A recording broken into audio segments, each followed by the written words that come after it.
Next time we talk, speaking of Warner Bros, we talked about Warner Bros. Laying them off, and then they had some other opinions, like They have a lot of opinions, I think.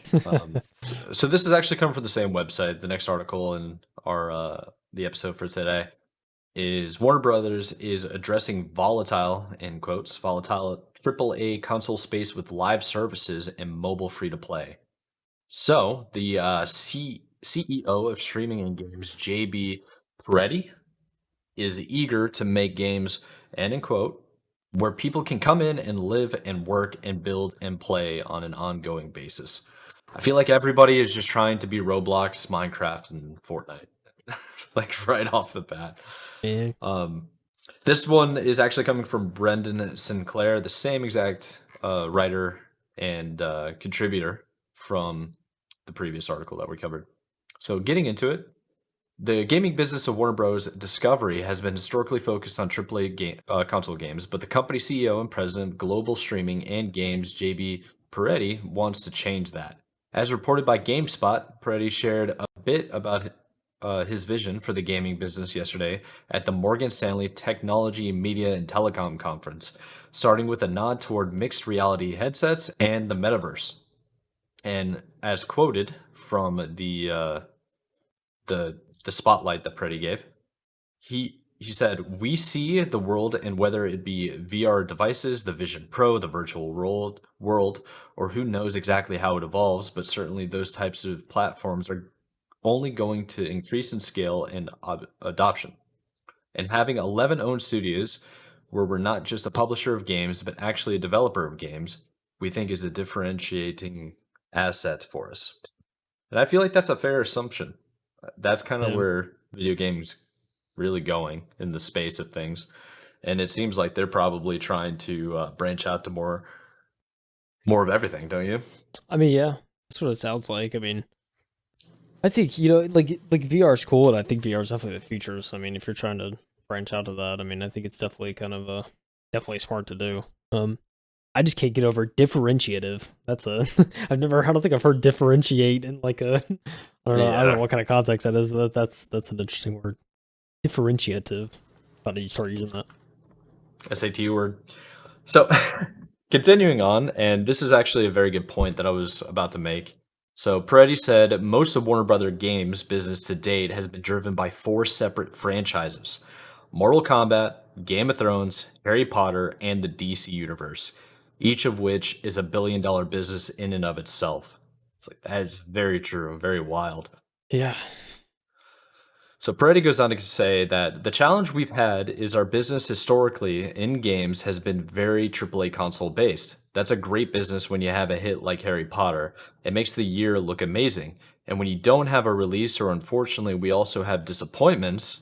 We just released Suicide Squad this quarter, which was not as strong. It just makes it volatile. It's like, give them more time to make a good product, bro. Suicide Squad. QA stuff. Dude, his Suicide Squad live service probably could have stayed in Dude. the oven longer. Probably could have just had a different concept entirely. I don't know if it's necessarily doomed from the start, but I'm Don't disrespect the DC Universe fans, probably. we're also certainly That not surprised about how it turned out. Let's yeah. say, but yeah, dude, Harry Potter, man, I totally forgot about that, but yeah, it's Warner Brothers, and that's like that was a good Yeah, single player game.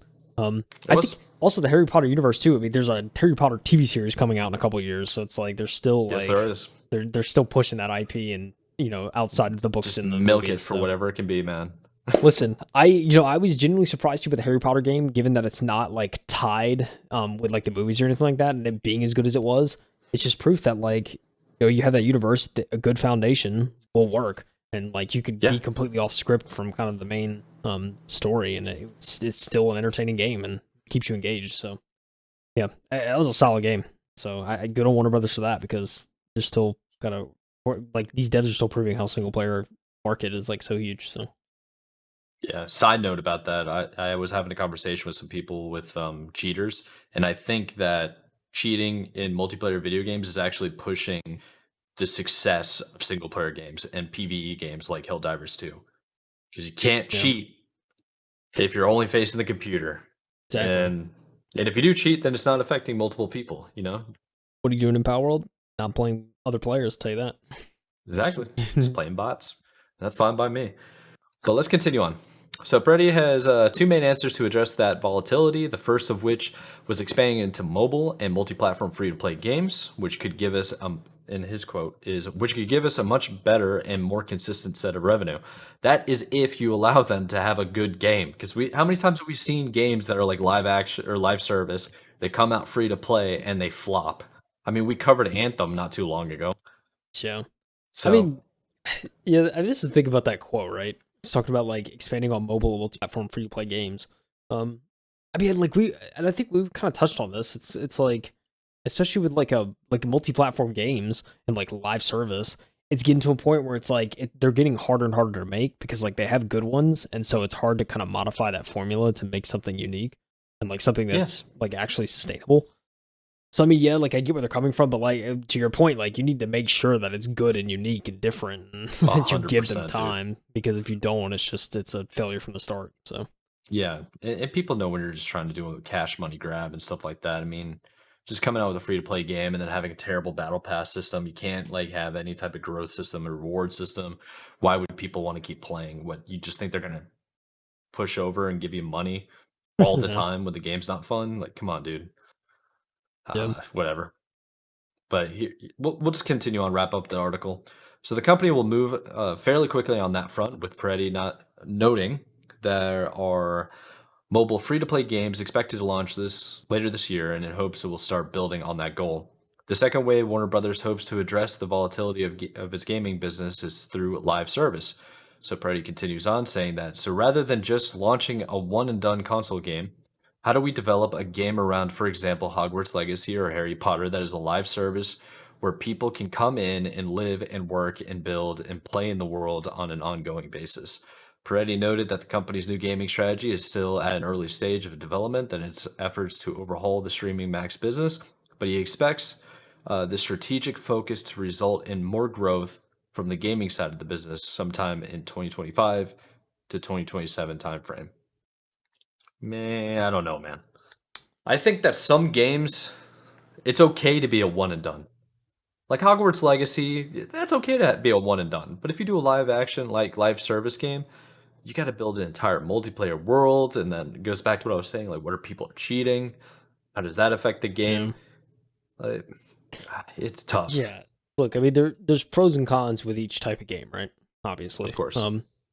I think to single player's advantage, the biggest con is that whenever the game releases, like that's when you're going to see peak revenue, right? It's the first week, and then kind of after that, Yeah, it's just what it is. Um, I think to play devil's advocate for the single player, like to like advocate for more multiplayer live service style games, is that for like games are clearly getting longer and longer to make and harder to make, and it's one of those things sure. where studios have to invest a lot and hope that it's good enough so that when it sells that they make their money back and some. So I mean, it's certainly probably a larger gamble for some studios to just focus on a single player game for 3 4 years and hope that it's Yeah. good and all that and hope that they're making something nice. So like that's one downside, but like I don't know. Also, but like I said, I mean, I certainly prefer those experiences, and it's kind of I think it's unfortunate the fact that it's kind of like come to that where it's just like it's so hard to make these games. It's becoming more and more of a gamble to like make like a single player style game. It's kind of one and done. Um, but I mean, also too, live service multiplayer games again. I mean, as long as they take time to make them good, I think we're at a point now in the development cycle too, where it's like it's more intriguing and more incentivizing for studios to make these like longer, like just live service style games because you make the base game, you have everything there, and then you can just like do iterative updates over the next few years to kind of maintain and try and keep the game relevant.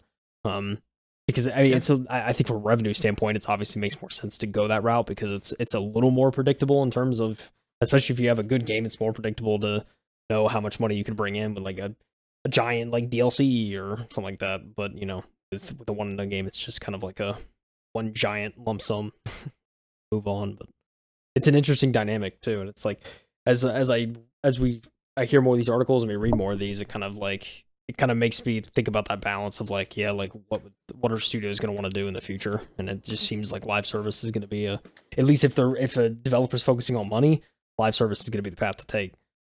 But they need to make it good at the end of the day, no matter what you do. So Yeah, I think that's a fair statement. I'm also that actually reminded me of yeah, so okay, this is done by Warner Brothers. I would hope so. Have you heard of DC Universe Online? It came out in 2011. I think I have heard of that. Yeah.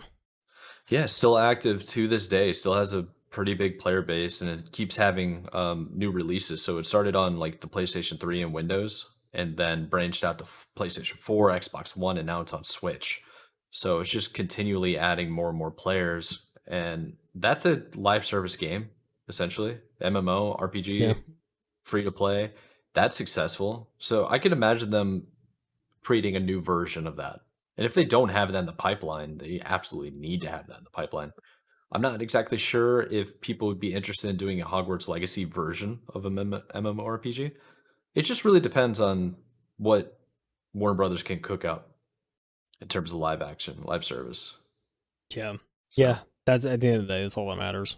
It's like it really what are is. they gonna make? Just exactly, just create a good game with a Yeah. good IP. And you have like Warner Brothers did so much stuff, man. Yeah, like So much stuff. you have resources, you have money.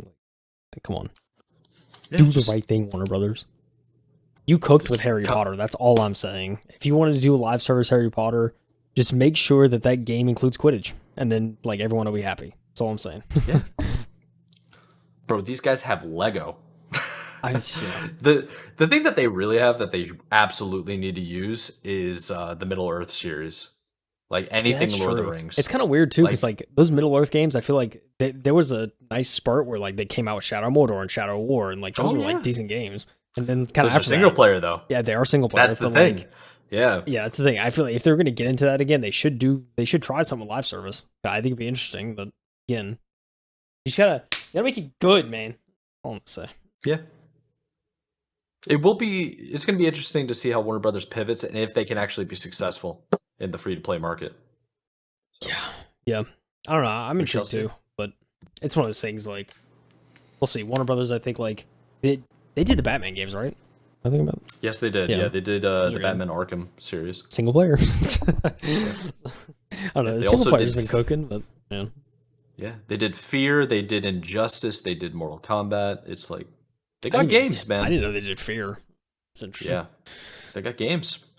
So, and that doesn't even include all the IPs that they have underneath the Warner Bros. Like legacy. You know, Yeah, yeah, yeah. We'll just have to keep an eye out because that's going to be just like we're basically going to start hearing a lot of things in the future about this.